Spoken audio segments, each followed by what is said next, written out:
আসসালামু আলাইকুম রহমতুল্লাহ। ইমনুল ইসলামী ওয়ার্ল্ডে আপনাদের সকলকে স্বাগতম। শুরু করছি পরিবার সংশোধনে 40টি উপদেশ, শায়েখ মোহাম্মদ সালেহ আল মুনাজ্জিদ, বিশেষ পাঠ পর্ব 6। আউযু বিল্লাহি মিনাশ শাইতানির রাজিম, বিসমিল্লাহির রহমানির রহিম। আজকের আলোচ্য উপদেশ হলো 13তম, 14তম, 15তম ও 16তম। আলোচ্য বিষয়: গৃহে সকলের একত্র হওয়া। 13তম উপদেশ: অবসর সময়কে পরিবারের সদস্যদের নিয়ে পারিবারিক ভরণ পোষণ বিষয়ে আলাপচারিতার সুযোগ করে দেয়া। মহান আল্লাহ বলেন, ওয়া আমরুহুম শুরা বাইনাহুম, আর তারা পারস্পরিক পরামর্শক্রমে কাজ করে। সূরা সূরা আয়াত 38। যখনই সুযোগ হবে পরিবারের সদস্যদের সাথে বসে বাড়ির অভ্যন্তরীণ অথবা বাহিরের বিভিন্ন বিষয় নিয়ে আলোচনা করার, তখন তা করতে হবে। কেননা এটা পরিবারের মধ্যে পারস্পরিক বন্ধন, প্রভাব, প্রতিপত্তি ও সাহায্য সহমর্মিতার উপর পরিচয় বহন করে। এতে কোনো সন্দেহের অবকাশ নেই যে মহান আল্লাহ যাকে তার বাড়ির অভিভাবকত্বের দায়িত্ব দিয়েছেন সেই প্রথম জিজ্ঞাসিত হবে, আর বাড়ির মালিক তাকে অন্যদের জন্য কিছু সময় বের করতে হবে, বিশেষ করে যখন তিনি সন্তানদেরকে বড় করে তুলছেন, যাতে তাদের লালন পালনের ক্ষেত্রে তাদের সকলের মাঝে এই অনুভূতি সৃষ্টি করে দিতে হবে যে তাদের মতামতগুলো খুবই মূল্যবান, বিশেষ করে যখন তাদের কাছে প্রথমবারের মতো মতামত চাওয়া হচ্ছে। এর মধ্যে কিছু বিষয় রয়েছে যা হজের সাথে সম্পৃক্ত বা উমরা অথবা রমজানের মতো শরীয়ত অনুমোদিত বিষয়ের সাথে।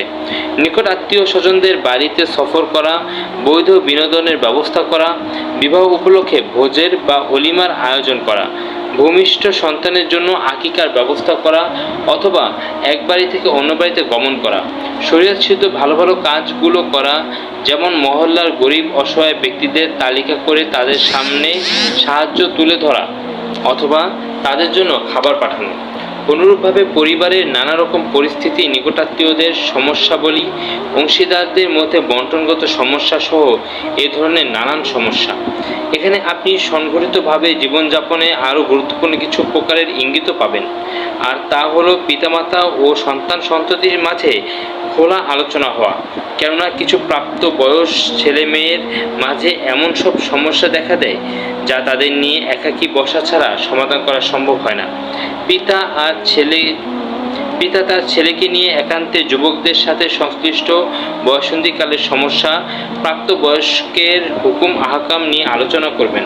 অনুরূপভাবে মাতা তার মেয়েকে একান্তে ডেকে প্রয়োজনীয় সেই হুকুম আহকাম শিক্ষা দেবেন এবং এই বয়ঃসন্ধিকালে যে সমস্যার সম্মুখীন হতে পারে সেগুলো তাকে সমাধান করে দিতে সাহায্য করবেন।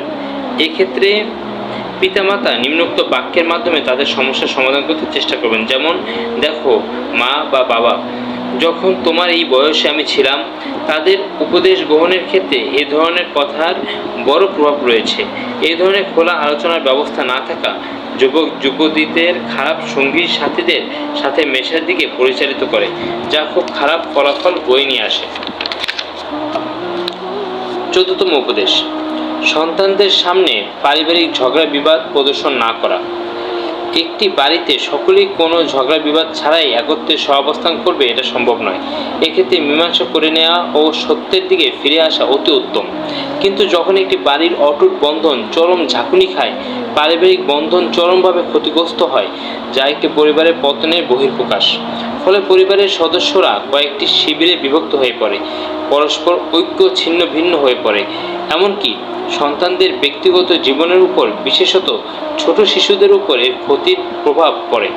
একবার সেই পরিবারের কথা ভাবুন তো, যেখানে পিতা সন্তানদের বলেন, খবরদার তোমরা আম্মার সাথে কথা বলবেন না।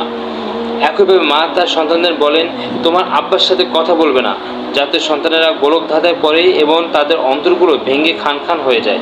তাছাড়া পরিবারের সকলেই দুঃখ দুর্দশার মধ্যে বসবাস করতে থাকে। তাই আমরা আশা করব পরিবারের মত পার্থক্য যেন না দেখা দেয়।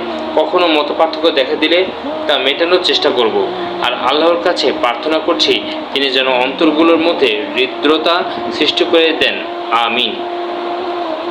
15তম উপদেশ, অসৎ ব্যক্তিদের বাড়িতে প্রবেশ করতে না দেয়া। ومثل جليس السوء كمثل صاحب الكير إن لم يصبك من سواده أصابك من دخانه। আর খারাপ লোকের সাহচর্য ওই চুলের ন্যায়, যার কালো রং থেকে বাঁচা গেলেও তার ধোঁয়া অবশ্যই তোমাকে কষ্ট দেবে।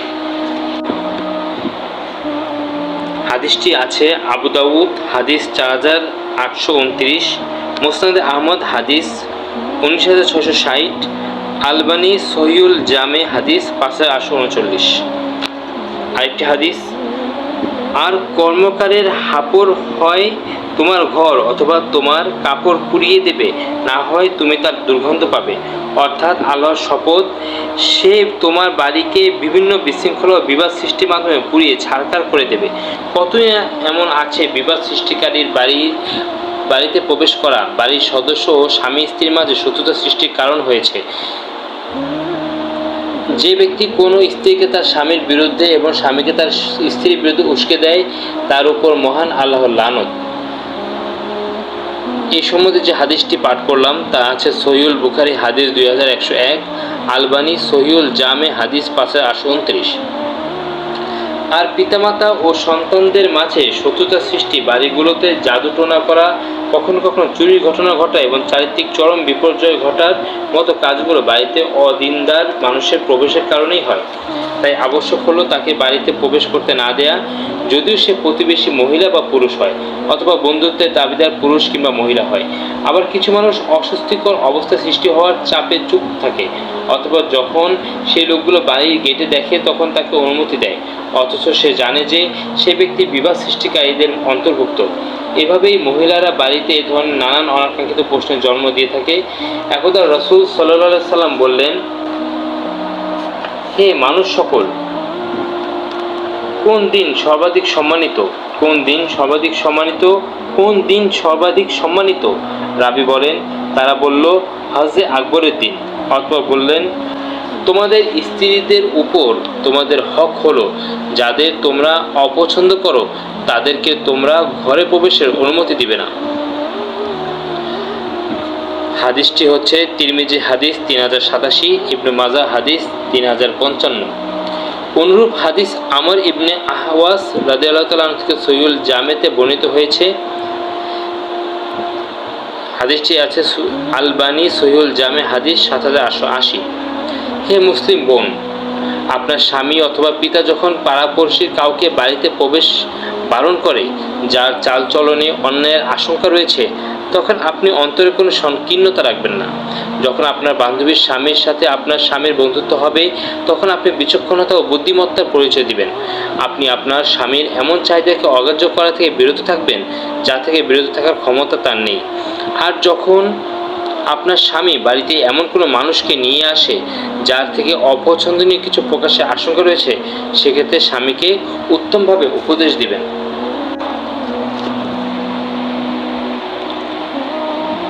16তম উপদেশ, গভীরভাবে পারিবারিক বিষয়গুলো পর্যবেক্ষণ করা। কে আপনার ছেলে মেয়ের বন্ধু? এমন কি হয়েছে যে আপনি তাদের মুখোমুখি হয়েছেন অথবা তাদের সম্পর্কে নজরদারি চালিয়েছেন? আপনার সন্তানের বাড়ির বাইরে তাদের সাথে কি নিয়ে শোরগোল করে? আপনার মেয়ে কোথায় যায়, কার সাথে যায়? কিছু বাবা তো এমনও আছে যে তিনি জানেন না যে তার সন্তানেরা ঘরে নষ্টচিত্ত অথবা নগ্ন বা কোনো খারাপ কাজের সাথে, অশ্লীলতার সাথে, আবার কখনো মাদকদ্রব্যের সাথে জড়িত। আবার তাদের কতক অভিভাবক এটাও জানে না যে তার মেয়ে সেবিকার সাথে বাজারে যায় এবং তার কাছে চালকের সাথে কিছুক্ষণ একান্তে কথা বলার অনুমতি চায়। এরপর সে তার প্রতিষ্ঠিত সময়ে একজন শয়তানকে নিয়ে ফিরে আসে, অথবা সে খারাপ বান্ধবীর সাথে নেশাদার দ্রব্য পান করে। এ সকল অভিভাবক যারা তাদের সন্তানদের ছেড়ে দিয়েছেন, তারা সেই মহান বিচার দিনে তাদের ছেড়ে পালাতে পারবেন কি? তারা কোনোভাবে বিচার দিনের ভয়াবহতা থেকে পলায়ন করতে পারবেন না। যেমন রাসূলুল্লাহ সাল্লাল্লাহু আলাইহি ওয়াসাল্লাম ইরশাদ করেন, ইন্নাল্লাহা সাইলুন কুল্লা রা'ইন আম্মাস্তারআহু আহাফিযা যালিকা আম দাইয়া হাত্তা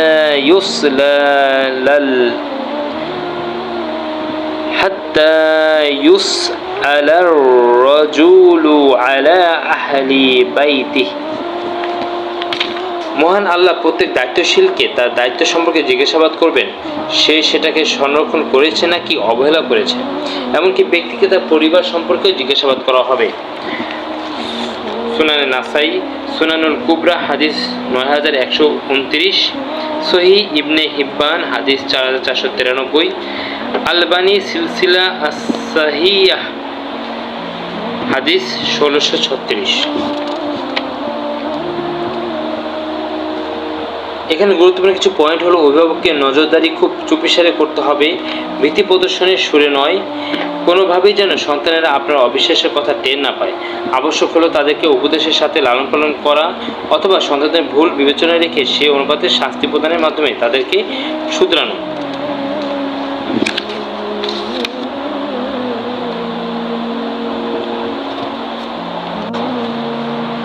আর যারা তাদের সন্তানদের লাগামকে ছেড়ে দেন এই ভয়ে যে পাছে সন্তান যদি তা অপছন্দ করে, তিনি আরও বলেন, আমি তার শ্রদ্ধা অর্জন করব, সে যা ইচ্ছা করুক।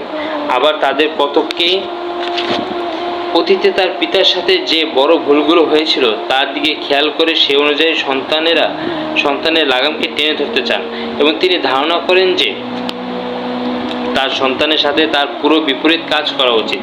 আরও কিছু মানুষ তো আরও নিম্ন পর্যায়ে উপনীত হয়ে বলতে থাকেন, ছেলে মেয়েদের তাদের ইচ্ছার উপর ছেড়ে দাও, তারা তাদের খেয়াল খুশি মতো তাদের যৌবনকাল উপভোগ করুক। নাউজুবিল্লাহ।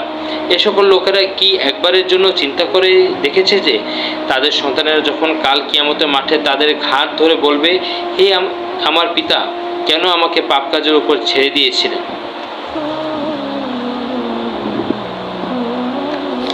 আলহামদুলিল্লাহ,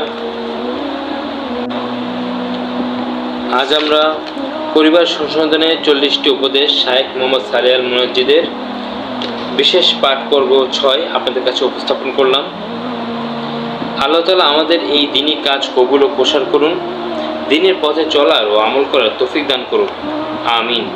ইমনুর ইসলামী ওয়ার্ল্ড চ্যানেলটিকে লাইক, কমেন্ট, শেয়ার ও সাবস্ক্রাইব করে দ্বীনি কাজের পাশে থাকার তৌফিক দান করুন, আমিন।